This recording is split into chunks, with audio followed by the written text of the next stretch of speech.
So I am going to cheat a little bit today.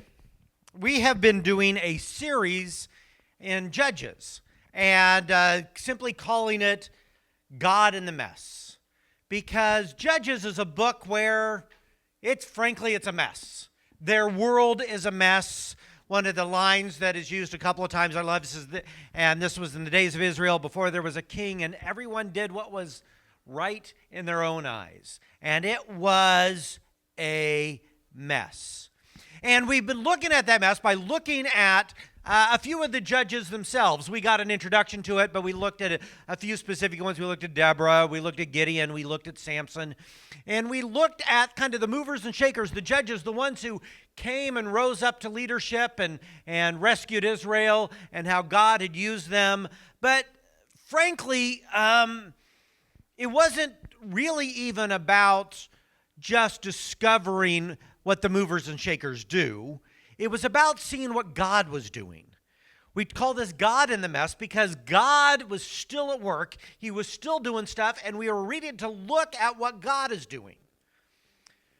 But one of the things that we need to be super aware of is that God is not just doing with the movers and shakers. He is doing it with the everyday people as well. And, or more to the point, he is the real mover. He is the real mover and shaker. And so nestled in between the book of Judges that describes this, and then when you get to 1st and 2nd Samuel, 1st and 2nd Kings, as it begins to describe Israel moving towards having a king, there is this book in the middle, the book of Ruth, that is dealing with some nobodies. I don't really like that term, nobodies.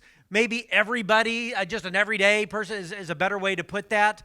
But I'm going to use the term nobodies anyway because I really wonder how many of us see ourselves with that label.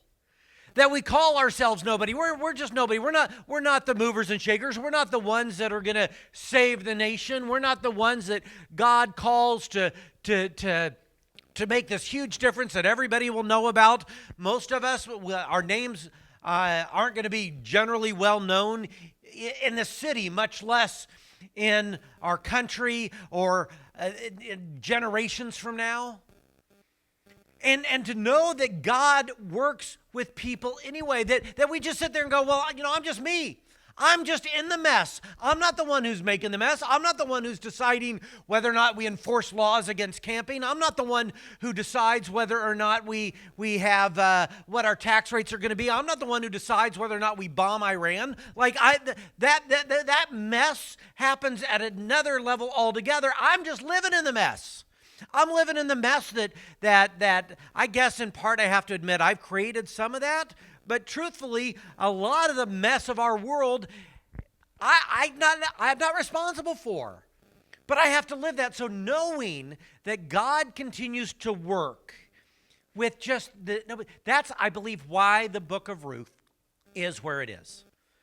It centers in on just a small group of people. And I have been doing, and I am going to continue to encourage, for those of you who haven't picked up on it yet, this year, I'm really pushing for you to read these passages of Scripture, to really continue to do this. And I am going to encourage you to read the entire book of Ruth.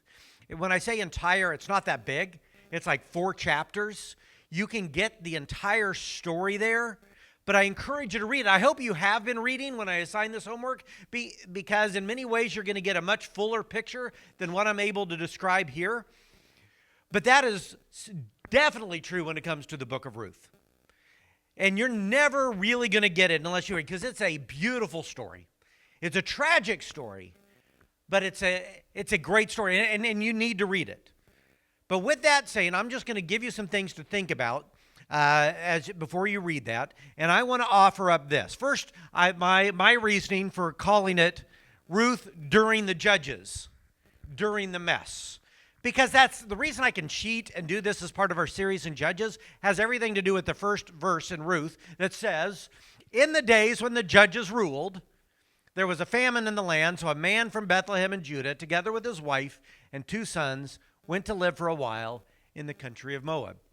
So to understand that while we've been doing this series in Judges, this really messy time period, this really messed up people with kind of messed up values, and we see even some of the leaders falling for some of these messed up values, that we center in on just some people that were living during this time. Specifically, this man from Bethlehem in Judah, and with his wife and 2 sons, they take off. Matter of fact, I've got a little map. I don't know how well you can see this here, but just to give you a sense, this is Israel, that kind of stuff. So, Africa is down here, the Mediterranean Sea is over here, and here's the Dead Sea, the River Jordan, and so Bethlehem would have been here, so probably would have gone up through Jerusalem and around here through Heshbon and down here to Moab. So they're moving. They're moving in a far distance, especially if, they've got to walk. I don't know. Maybe they were able to ride some animals. I have no idea. But in any case, they were going. There was a famine in this area. So they move over to here thinking they're going to have access to some food. Now, I'm going to tell you just the basics of the story a little bit to catch you up. I'm not going to share the whole thing, but let me just give you a bit of what's happening for those of you who aren't familiar. So there's this guy, Elimelech, and and he and his sons are going to go there. Matter of fact, let me just read this. This man's name was Elimelech. His wife's name was Naomi, and the name of his 2 sons are Mahlon and Chilion. They were Epaphrites from Bethlehem, from Judah, and they went to Moab and lived there. Okay, so you've got this man, he's got his 2 sons, and he's married, the man and his wife and his 2 sons are heading out because there's been this famine. They're common in the ancient world to have not enough to eat. They're going to go to a place where they can. So they immigrate over to Moab. And now Elimelech, Naomi's husband, died, and she was left with her 2 sons. So he dies while he's there, and her sons continue to take care of her, and she is still part of that. And they married Moabite women. One named Oprah. No, wait, that's Orpah. I see Oprah every time. I don't know why. I don't know if that name is it, but okay, Orpah and Ruth. And they lived there about 10 years. So, they find these Moabite women, they marry these women, and then both Mahlon and Chilion also died. And Naomi was left without her 2 sons and her husband.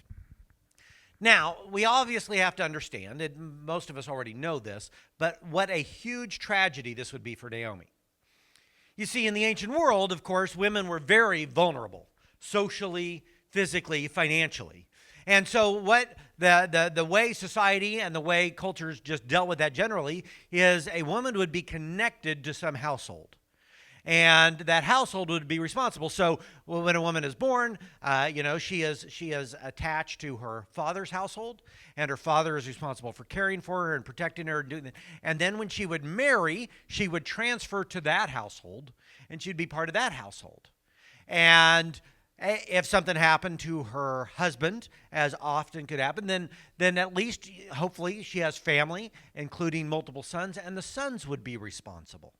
And that happened for centuries. Some of you may even remember when Jesus, firstborn of Mary, he would be responsible for taking care of his mother. And you may recall this interesting thing when he was on the cross and he looks at John and he says to John, John, this is your mother. Mary, this is your son. That he's basically saying, I'm transferring my responsibility as a son to care for my mother to a disciple of mine, a good friend of mine. So taking those responsibilities, God worked within that system, and Jesus clearly did as well. So she was absolutely vulnerable. She was absolutely vulnerable, and so she's gone. She has left her father's household. Presumably, that household might not even be there anymore. They may be, her father is probably dead, but we don't know. But then she emigrates to a foreign land, so even if he's not, she has no connection. Her husband, who is to care for her, is gone. Her 2 sons are gone. So what is she going to do?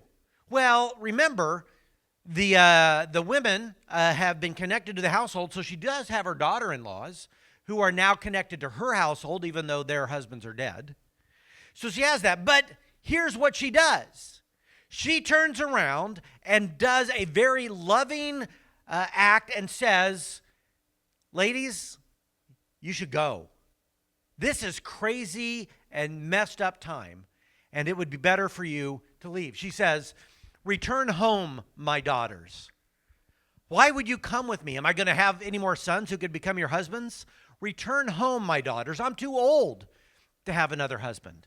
She's pointing out that she doesn't have, that she's old enough that having another likelihood of being able to be connected to another man's household is not in the cards. I'm too old to have another husband, and even if I thought there was still hope for me, even if I had a husband tonight and then gave birth to sons, would you wait until they grew up? I mean, what are you going to do for your families and your husbands? Yet, like, I know you've connected to my household, but there's no future here for you. Would you remain unmarried for them? No, my daughters, it is more bitter for me than for you. There's an interesting play on that. We'll get to that idea, but remember that word bitter. Because the Lord's hand is turned against me, and this they wept aloud again. Then Orpah kissed her mother-in-law goodbye, but Ruth clung to her. So Orpah basically says, okay, I get it. I love you. I'm going to weep, but you're right. Like the prospects of here, I've got no other I'm going to go back to the Moabites, and find, I'm young enough, find another husband and be able to continue on. This tragedy hopefully will have a good ending for Orpah. But Ruth, on the other hand, gives this speech, this powerful, well-known speech to Naomi, saying, because look, said Naomi, your sister-in-law is going back to her people and her gods. Go back with her. But Ruth replied, don't urge me to leave you or to turn back from you. Where you go, I will go. Where you stay, I will stay. Your people will be my people, and your God, my God.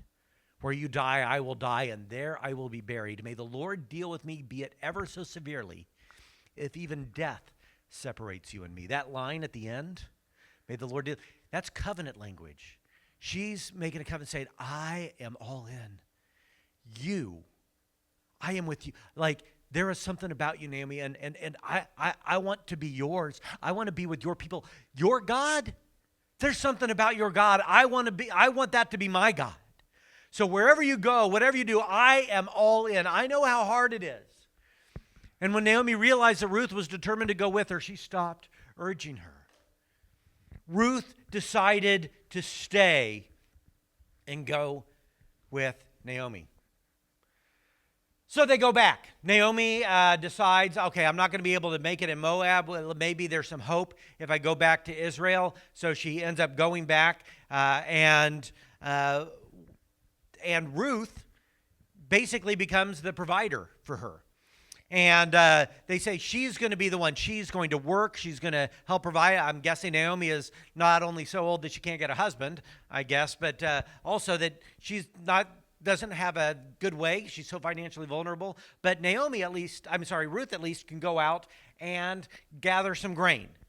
So there was this common thing. So in Israel, there was a law that when they would go and collect grain from a field, chances are as you're doing it, you're not getting every little bit of grain.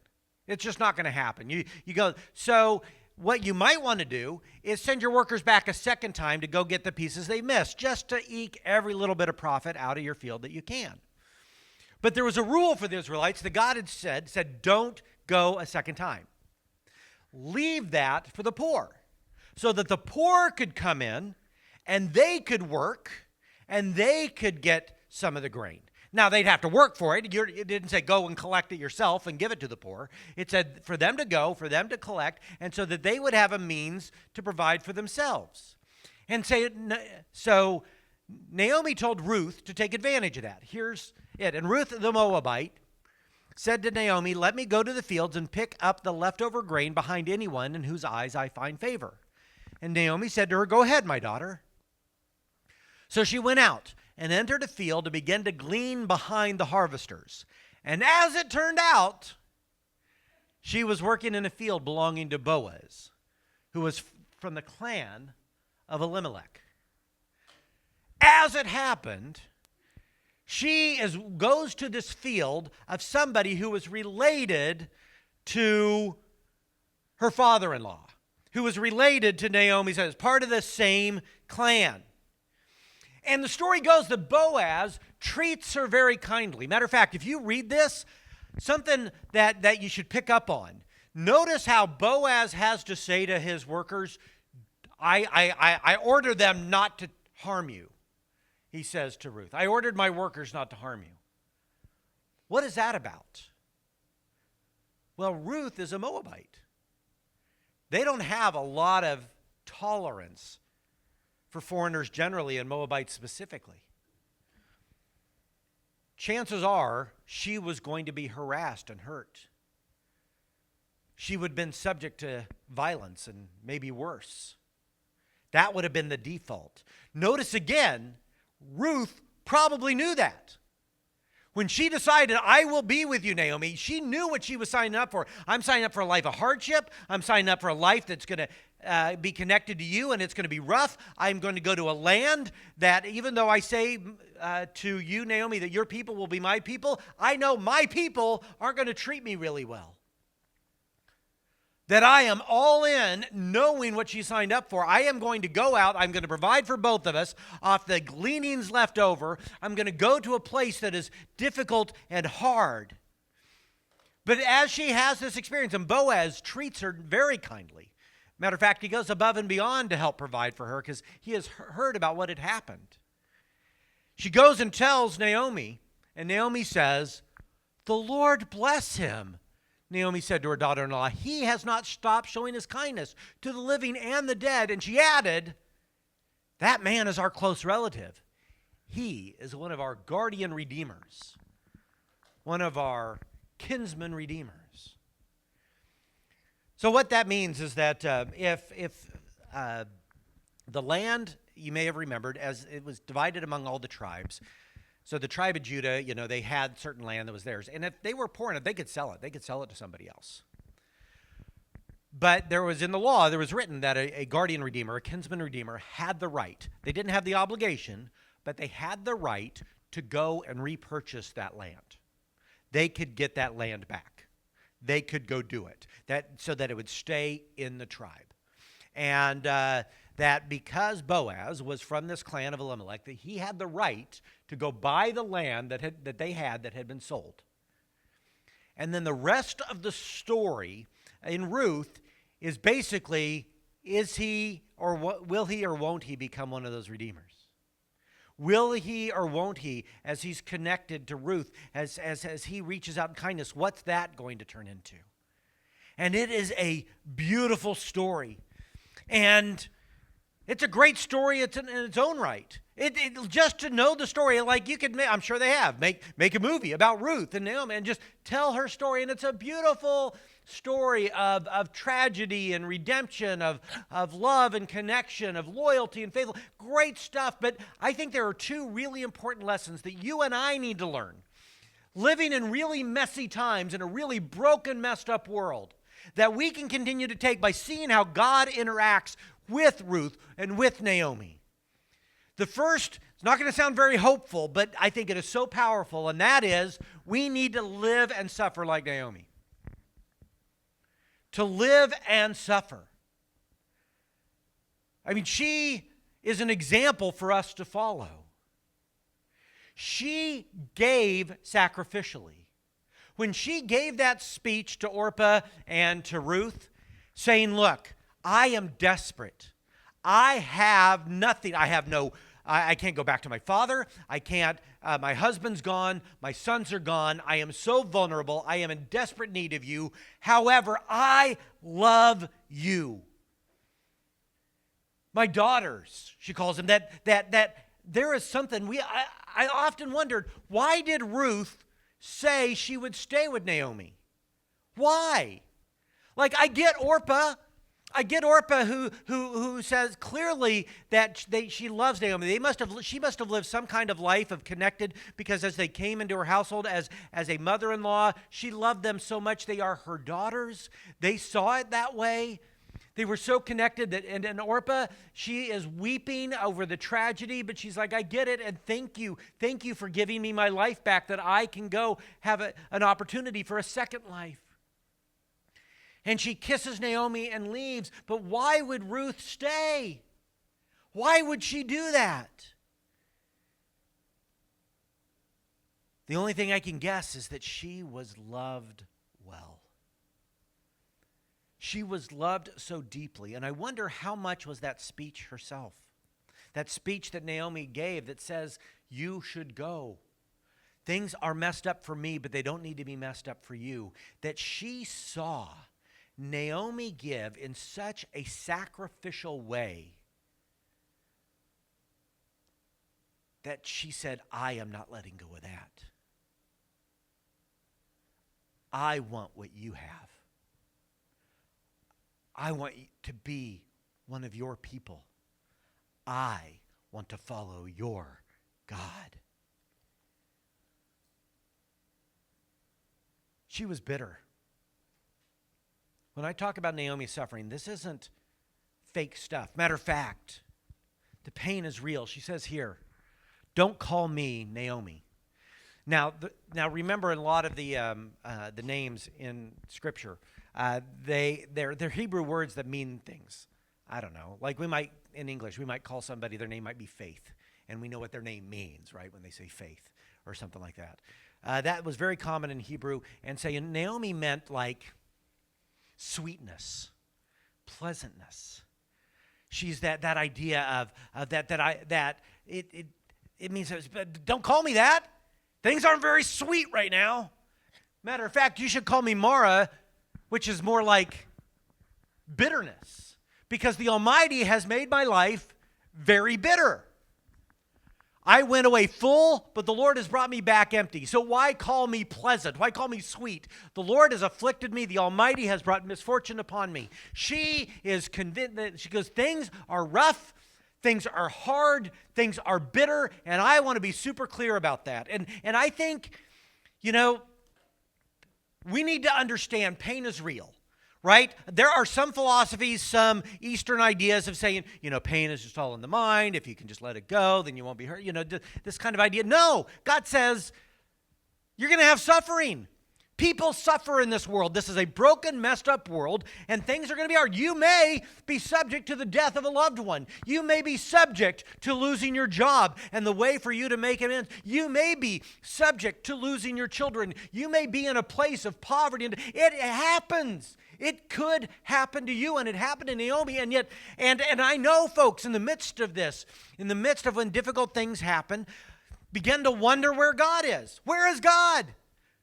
Where is God now that things are broken, things are hard, now that I've lost my job? I should have all the things I want. I should have a spouse and a family and a good job, and I should be provided for, and if that didn't happen, then God must not care. God must not exist.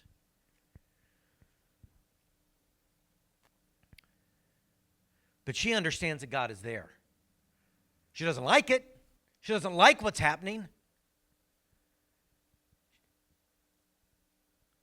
But in the midst of that, the thing that I love about that is in the midst of all that bitterness, in the midst of being in real pain, she continued to love well. I mean, what do you make of a mother-in-law that is so caring and loving that one who would otherwise only be connected by spouse says, I still want to be connected to you?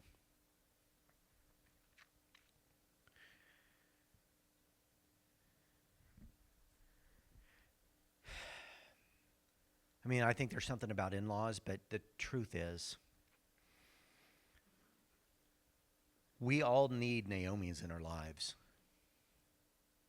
People that are so sacrificial to us that Naomi had every reason to just give an excuse. Things are hard for me now. I am in more desperate need than ever. And that's the way our culture goes. Like the daughter-in-laws are part of that. And as hard as it's going to be, I don't have any other means. Like, I'm sorry, guys, it's going to be hard for you too. But to say that she loved them so deeply and cared so much that she was willing to let them go, that you and I, sometimes it's hard to see God at work and hard to see, but that when somebody is willing to love us so deeply and we can see them give sacrificially, that they are willing to hurt for the sake of us, that we can't help but wonder, where does that come from?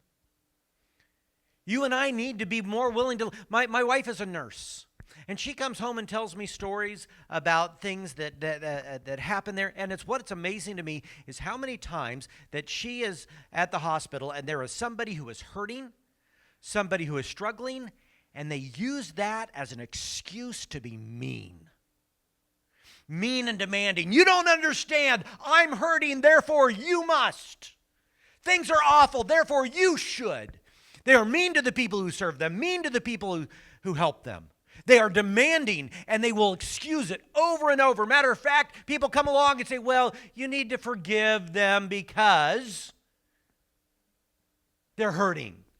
Hurting is an excuse to be mean. Hurting is an excuse to use other people. Hurting is an excuse to not follow the rules. But that wasn't true for Naomi. She continued to love, to live generously despite her pain. Second lesson. Providence is seldom seen in the moment. And what I mean by providence is the simple idea that God is at work. God is at work. That idea that, I don't know. I've said this before, but we think we know. We think we know what God should be doing.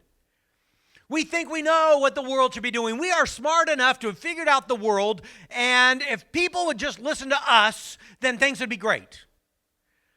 Like, how many times have you heard,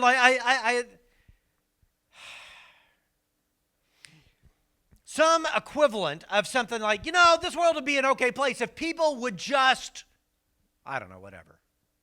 If people would just be kind, this would be great. If people would just look out for others, or I see on social media, somebody says, hey, somebody stole packages off my porch, and have you seen this guy? And somebody will respond with like, oh, people these days. I can't believe what the world has turned into. I'm like, dude, the world was like that forever. Like, this isn't new, and if your political or religious or social philosophy is people should just, folks, people have never justed in all of human history. We don't just. And sure, you think you've got it figured out, but what's funny to me is when we go from there and thinking that, well, God should just. God should just, like, we know what God should be doing. God should just not have famine in Moab. God should have just, like, God should just. Like, we somehow know what God should be doing. That and we think we have that all the knowledge that God has, all the power, and we know what he should be doing. It's so self-evident. Children should not suffer. There should never be starvation. Like, we just know. We think we know, and the hubris is stunning to me. But it's personal, and I get it. Like, some of you are struggling now. And I don't dismiss that, just like I didn't dismiss that with Naomi. I know some of you are hurting financially. Some of you are hurting physically. Some of you are hurting relationally. And some hurting spiritually in ways I don't even know. And you feel lost and you feel broken and you feel like this world is a mess. And what do I do? Where is God? And I don't have an easy answer apart from saying, one, don't use it as an excuse, like we talked about with Naomi.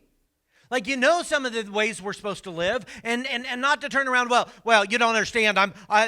Things are hard right now in my life. That's why I'm not going to church, or things are busy right now. That's why I don't spend time in prayer and connecting with God, or money's really tight. So I don't want to be generous, or I don't want to be honorable. I can't right now. I can't do all the things I'm supposed to do and be honest with people because money's tight. Like, what we have all kinds of excuses to sin because things are hard.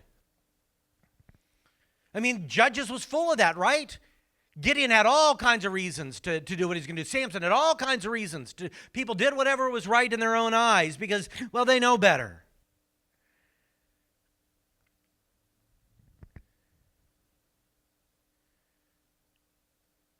But Naomi, to Ruth, was to say, I will be loyal and sacrificial.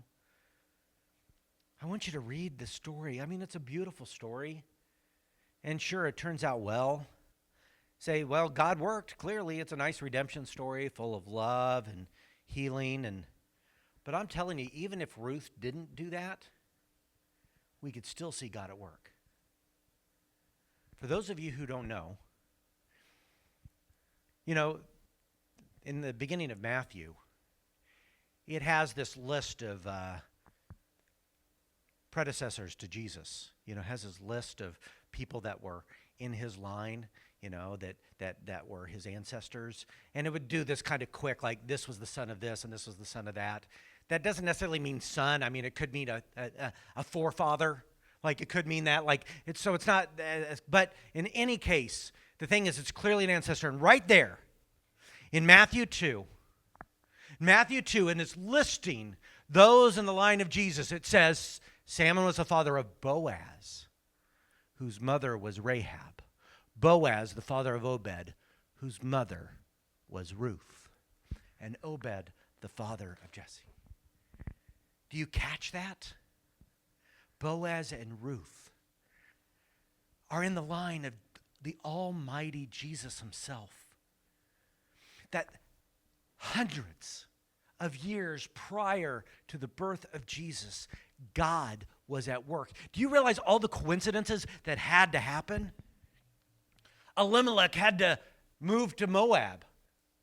And of Moab, that his sons had to marry Moabite women. And one of those women had to be Ruth. And that of the challenge that Naomi would have to love and connect with her so deeply and show her a God that loves her deeply. That Ruth would respond in this tragedy to continue to go with Naomi, that they'd have to go back to Israel. And Ruth, in working for her, would have to work in a field and would have to be Boaz's. And Boaz would have to have the connection and the response that he had to have to make all of this happen.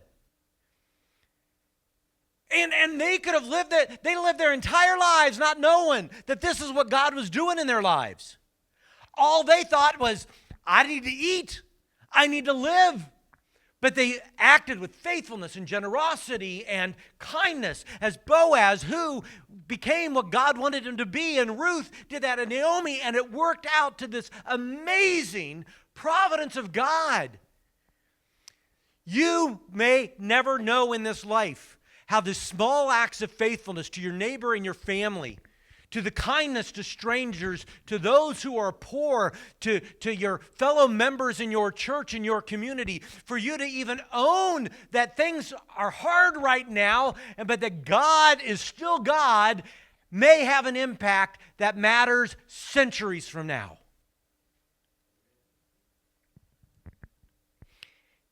So if we could internalize this, it would change everything. And internalize this, God has got this. All your pain, all your difficulty, all your struggle, if you're hurting, if you're scared, if you've been using sin as an excuse and now you don't want to give up that sin, you need to internalize the reality that God has it. I mean, that's the story of the gospel, isn't it? There was an oppressed, broken people who were so wanting to escape from the tyranny of Rome that they were hoping for a Messiah, and the Messiah comes, and he's not good enough, so they kill him. But in that moment that Jesus says, I forgive you. I am going to make this right. This is so much bigger than your empires and your kingdoms. This is about what I'm doing. And I am going to change all of human history in this moment. And you and I get to be part of that. Is that what we want? Let's pray. God, I do. I do want that. I am so inspired by Naomi and Ruth. I'm just going to pray really specifically, Lord, help me to treat my family, my children's spouses, their friends and connection, my neighbors, in such a way that they can't help but wonder, wow, who are his people? Who is his God? Lord, there's no guarantee, right? Amy Norpa still went back. But I want to be yours. I choose to be with you. Forgive me. Because there are times I get caught up, times I get lost. I see the brokenness and the messiness of this world, and I think, man, if people would just, if I would just, if you would just. I hereby resign as controller of the universe. I choose instead to be yours, your servant, and hope against hope. Not only are you willing to forgive the ways I've contributed to this mess, but that you would call me your child. You alone are worthy. In Jesus' name, amen. Well, let's have a few moments of open worship. If God put something on your heart, you can share that. I'll close this in a couple minutes.